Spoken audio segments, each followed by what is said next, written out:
Eu sempre fui muito cética. Não acreditava em nada que não pudesse ser comprovado cientificamente. Eu era o tipo de pessoa que zombava de qualquer coisa que tivesse um toque de espiritualidade ou religião. Para mim, tudo isso era pura bobagem. Minha vida parecia estar no caminho certo.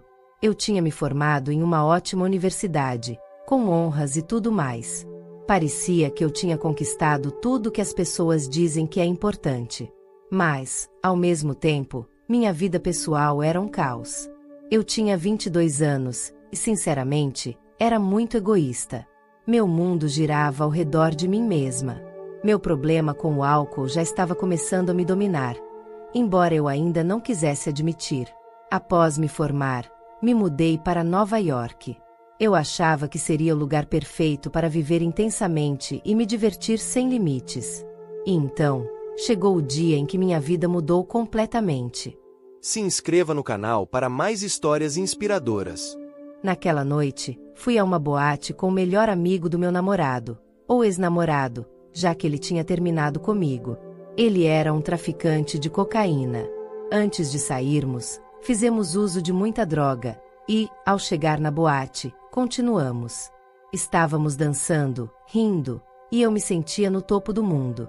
Pela primeira vez, parecia que minha autoestima estava no lugar. Eu, que sempre fui tão insegura, sentia como se finalmente fosse suficiente. Era como se, naquela mistura de música alta e drogas, todos os meus medos e dúvidas desaparecessem. A cocaína que tínhamos acabou, mas ainda tínhamos dinheiro, então começamos a perguntar ao redor onde poderíamos comprar mais. Logo, encontramos um cara que parecia um tanto suspeito. Ele usava um terno, devia ter uns 20 e poucos anos, mas isso pouco importava pra gente. Compramos o que ele tinha, ele garantiu que era coisa boa e desapareceu. Fizemos o teste nos lábios, você sabe, para ver se adormecia, e, sim, funcionou. Mas quando começamos a cheirar, nada aconteceu. Não sentíamos absolutamente nada. Tentamos mais uma vez. Nada. O meu acompanhante, que era bem mais experiente com isso, ficou irritado e disse: "Isso não está funcionando para mim." Ele jogou a nota que usávamos para cheirar na mesa com desprezo. Eu, na minha lógica completamente distorcida, pensei: bem, se eu cheirar tudo de uma vez, talvez funcione. E foi exatamente o que fiz. Aspirei todo o pó de uma vez só. Depois disso, gritei no ouvido dele que precisava ir ao banheiro. Foi lá que tudo começou a desmoronar. Chegando no banheiro, minha visão começou a se fechar. Foi como se eu estivesse olhando por um túnel que ia ficando cada vez menor. Eu não fazia ideia, mas o que eu tinha consumido não era cocaína. Mais tarde, quando fiquei sóbria, amigos meus que eram ex-traficantes em reuniões de AA me explicaram. Provavelmente me venderam lidocaína pura. Eles usavam isso para diluir cocaína nos anos 80 porque era muito mais barato. Mas, diferente da cocaína, a lidocaína é só um anestésico. Quando ingerida em grandes quantidades, ela pode desligar o sistema nervoso automático, o que significa que o coração para de bater e a respiração também. Naquele momento, meu cérebro já estava ficando sem oxigênio. Minha visão começou a ficar cheia de manchas laranjas, aquelas que aparecem quando você vai desmaiar. As manchas foram se fechando até que quase não conseguia enxergar nada. Achei que fosse um efeito da cocaína, algo que ninguém tinha me contado antes, e até achei interessante o barato. Mas então ficou tudo muito escuro, e eu não conseguia mais ler os rabiscos na porta do banheiro. Foi aí que o pânico bateu. Saí do banheiro desesperada, sentindo que não havia ar suficiente na boate. Não importava o quanto eu respirasse fundo, parecia que o ar simplesmente não chegava ao meu cérebro. Meu acompanhante, percebendo que algo estava errado, me levou ao bar e pediu um copo d'água. O barman estendeu o copo, e, mesmo sem querer, peguei para agradá-los. Tomei um gole pequeno, só para fingir que estava tudo bem. Mas naquele momento, eu saí do meu corpo. Aqui na terra eu tive uma convulsão intensa, caí no chão e bati com força em várias partes do corpo. Tive uma parada cardíaca. O bartender tentou desesperadamente me reanimar, fazendo ressuscitação por 3 minutos, sem sucesso. Mas o que acontecia para eles era muito diferente do que acontecia comigo. No exato momento em que deixei meu corpo, a sensação era como se algo me impulsionasse para cima, me lançando no ar com uma força indescritível. De repente, eu estava subindo, deixando a boate para trás. Na verdade, eu estava deixando toda a ilha de Manhattan para trás. E junto com Manhattan, parecia que eu também deixava minha vida.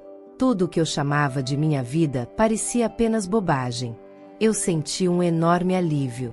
Pensei, que bom que não preciso mais lidar com tudo aquilo. Subi rapidamente por um céu incrivelmente azul, com o oceano se estendendo até onde os olhos podiam alcançar. Tudo ao meu redor era apenas céu e mar, ambos de uma beleza que nunca vi igual. Então, comecei a mergulhar em direção ao oceano, de uma altura impressionante. Por um momento, pensei, será que a água vai parecer concreto quando eu bater nela? Sempre ouvi dizer que, ao pular de pontes, a água pode ser como uma parede sólida. Mas, curiosamente, não senti medo. Era mais uma curiosidade do que uma preocupação. Quando atingi a água, tudo ficou bem. Mergulhei profundamente, mas, em vez de me sentir presa, foi como se tudo fluísse naturalmente. Por um instante, me perguntei, como vou voltar à superfície? Estou tão fundo. Mas antes que pudesse realmente me preocupar, de repente eu já estava na superfície. Olhei em direção à praia e desejei estar lá. E, no instante seguinte, já estava caminhando para fora do oceano. Era como se tudo acontecesse de forma automática. Eu não precisava lutar, nadar ou me esforçar. As coisas simplesmente aconteciam. E isso não me causava estranheza. Se eu queria algo, aquilo acontecia, e eu só pensava, que bom, agora estou aqui. Olhei ao longo da praia, mas não era uma praia paradisíaca como aquelas de filmes tropicais. Era uma praia típica do noroeste, cheia de pedras ásperas, mariscos e um aspecto meio sombrio. No horizonte, vi uma casa velha, desgastada pelo tempo, no alto de uma colina. E pensei, essa casa tem algo a ver comigo. Eu preciso ir até lá. Caminhei até a base da colina, mas o caminho estava bloqueado por um monte de pedras escorregadias, cobertas de algo viscoso e estranho. Comecei a escalar aquelas pedras, sentindo uma força e uma determinação que nunca tinha sentido antes. Cada passo parecia um desafio, mas ao mesmo tempo, era como se eu soubesse que conseguiria. E assim, continuei subindo, com a certeza de que meu destino estava me esperando no topo. Quando finalmente cheguei à casa, percebi algo estranho. Eu tinha perdido meu corpo. Foi uma sensação muito esquisita, quase surreal. Era como se eu fosse apenas um pequeno balão, flutuando bem rente ao chão. Não gostei nada disso. Pensei, que incômodo. Por que estou tão perto do chão? Por que perdi meu corpo? Não sei se cheguei a formular essas perguntas exatamente, mas esse desconforto era claro para mim. No entanto, assim que atravessei o limiar da porta, algo incrível aconteceu. Fui tomada por um sentimento de alegria e sabedoria profunda. Eu soube, de forma instantânea, que aquela porta tinha sido cruzada por todos os meus ancestrais antes de mim, por gerações e gerações, desde os mais antigos até meus avós. Foi como se eu pudesse sentir a presença deles, mesmo que não estivessem exatamente na casa. Eles estavam ao redor, observando, me vendo entrar, e isso os deixava felizes. O que me surpreendeu mais foi o quanto aquilo significava para mim naquele momento. Durante minha vida, eu nunca me importei com meus ancestrais. Minha família era desestruturada, cheia de problemas, e eu nunca quis saber os nomes ou histórias deles. Mal sabia quem eram meus primos. Mas ali, naquele lugar, era diferente. Eu sentia a conexão com os meus antepassados e me sentia honrada em estar ali. Eu me sentia profundamente privilegiada por seguir os passos deles, por fazer parte daquela linhagem. Dentro da casa, havia uma sala principal com uma janela enorme voltada para o oceano. O sol estava se pondo, e eu sabia que aquele era um momento especial. Tive a sensação clara de que, por gerações, os meus ancestrais tinham sentado em uma cadeira no meio daquela sala para apreciar o pôr do sol. Só que, para minha frustração, A cadeira não estava lá. Eu pensei, como vou aproveitar isso agora? Não tenho corpo, não há cadeira. Que injusto!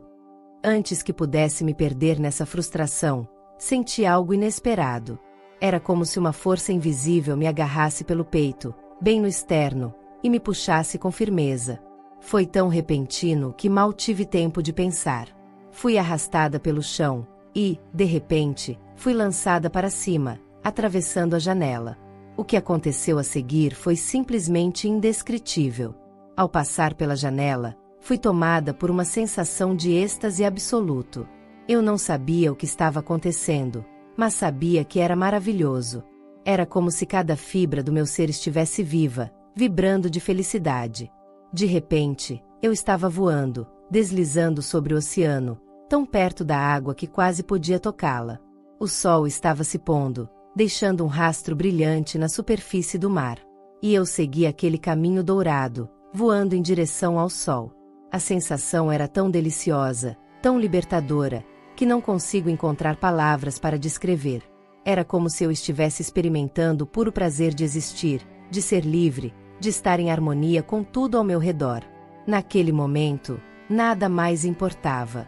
Eu não precisava entender o que estava acontecendo, apenas sentir. E eu sentia tudo com uma intensidade que nunca experimentei antes. E então um pensamento cético me interrompeu, como se uma parte de mim ainda estivesse ali, tentando entender tudo. Pensei, espera aí, isso parece bom demais para ser verdade. Não é um sonho? Será que isso é real? E então, uma resposta veio. Não sei de onde, nem de quem, mas era uma voz poderosa, que parecia vir de todos os lados ao mesmo tempo. Ela disse, mais real do que tudo que você deixou para trás. Eu não esperava por isso. Fiquei surpresa, mas, ao mesmo tempo, não havia como negar. Era verdade. Tudo aquilo parecia mais verdadeiro do que qualquer coisa que eu já tinha vivido. Enquanto essa sensação me preenchia, o sol começou a crescer, ficando cada vez maior. Eu podia ver nuances douradas, tons mais ricos e profundos que nunca imaginei. Então, outro pensamento veio: será que vou me queimar? Será que vou desaparecer se entrar no sol? Mesmo assim, não havia medo. E quando finalmente entrei no sol, não foi como eu imaginei. A superfície parecia frágil, como um véu, e eu simplesmente a atravessei. Lá dentro, havia luz. Uma luz indescritível. Não era apenas luz que iluminava o ambiente, era luz que preenchia a alma. E para aquela jovem de 22 anos, insegura, sedenta por amor e sempre tentando provar algo, aquilo era tudo que eu sempre quis. A luz me abraçou de uma forma que nenhuma palavra consegue explicar. Era quente, acolhedora, e carregada de um amor que parecia eterno. Eu me senti sendo segurada, como um bebê no colo de alguém que me amava incondicionalmente. Não via um rosto, mas sabia que havia uma presença. Algo que parecia se sentar no chão, me segurando com cuidado, e repetindo, você é tão amada, tão amada. Eu só conseguia responder, eu te amo, eu te amo. Era como se tudo se dissolvesse naquele momento. Não havia mais nada além do amor. Era perfeito, e eu queria que durasse para sempre. Mas, de repente, essa figura, essa presença amorosa, me disse, você não pode ficar. Ainda não terminou. E então, em um piscar de olhos, a luz desapareceu. Tudo ficou escuro. Naquele momento, fui tomada por uma sensação de revolta. Foi como se eu me transformasse numa criança de 3 anos, decidida a desafiar uma autoridade. Eu queria gritar, brigar, bater o pé. Não sabia ao certo para onde estavam me mandando, mas sabia que não queria sair dali. Eu queria ficar, queria continuar sentindo aquele amor. Enquanto protestava, algo mudou. Percebi que não estava apenas na escuridão, mas que estava caindo. Esse foi o único momento em que senti medo. Onde eu estava indo? O que estava acontecendo? Porque a luz havia desaparecido. Depois de cair naquela escuridão, algo curioso começou a acontecer. Pequenas figuras, como desenhos de giz, começaram a surgir. Era como se a própria escuridão fosse um quadro negro, e aquelas figuras estivessem dançando nele. Elas faziam acrobacias, davam cambalhotas e brincavam em balanços e gangorras invisíveis. Elas riam e cantavam rimas que não faziam nenhum sentido. Eram algo como: quantos hipopótamos fazem flim-flão? E depois gargalhavam como se aquilo fosse a coisa mais engraçada do mundo. Naquele momento, pensei, isso não é nem de perto tão bom quanto a luz. Mas, ao mesmo tempo, senti que talvez isso fosse algo que uma espécie de presença parental me deu para me entreter enquanto eu esperava para voltar à luz. Era como assistir desenhos animados no sábado de manhã, algo para passar o tempo. Só que, enquanto eu observava as figuras, uma delas começou a se aproximar. Ficou maior e começou a bloquear as outras. Eu tentava olhar ao redor dele, mas era impossível. Ele se destacou de todos os outros e começou a me dizer coisas. Ele dizia: quantos dedos? Qual é o seu nome? De repente, tive uma realização terrível. Percebi que essa figura achava que éramos separados, como se ele fosse ele e eu fosse outra pessoa. Era tão primitivo, tão absurdo. Ele queria que eu respondesse, que eu emitisse algum tipo de código como ele estava emitindo para mim. Era como se estivéssemos trocando mensagens de uma maneira incrivelmente rudimentar. E então, tive outro pensamento. Ele queria que eu mexesse aquele negócio grande e mole que estava lá embaixo, e por lá embaixo, eu quis dizer minha boca. Minha língua parecia um objeto pesado e estranho, e ele queria que eu a movesse e empurrasse ar por ela. Naquele momento, senti uma enorme resistência, comecei a sentir meu corpo de novo, mas eu não queria voltar. Era como se alguém dissesse que eu teria que passar 80 anos na pré-escola, brincando com blocos de montar e fazendo atividades repetitivas. Tudo parecia tão limitado, tão bobo. Mas, por algum motivo, acabei cedendo. Pensei, ok, tudo bem. Então eu disse: 3. Acho que porque ele tinha 3 dedos levantados. Depois, eu disse o meu nome. Foi aí que voltei. Quando recobrei a consciência, estava deitada no chão com uma enorme poça de água ao meu redor. Meu corpo havia expelido tudo. Eu estava cinza, sem vida, completamente imóvel até aquele momento. O bartender, que havia feito a reanimação cardiorrespiratória durante 3 minutos, estava ao meu lado, mas nada disso parecia explicar o que aconteceu. Alguns amigos sugeriram que, de alguma forma, o esforço dele redistribuiu o anestésico no meu sistema, permitindo que meu corpo processasse. Mas como algo tão mortal poderia ser neutralizado em apenas 3 minutos? Honestamente, eu não tenho explicação. O que eu sei é que voltei. E depois dessa experiência, nunca mais olhei para a vida da mesma forma. Essa experiência mudou tudo. Eu não sou mais a mesma pessoa que era naquela noite. Hoje, acredito que a vida é muito mais do que podemos ver ou tocar. Se você gostou dessa história extraordinária, não esqueça de curtir e se inscrever no canal. Compartilhe com aquele amigo que também gosta de ouvir histórias inspiradoras. Nos vemos no próximo vídeo.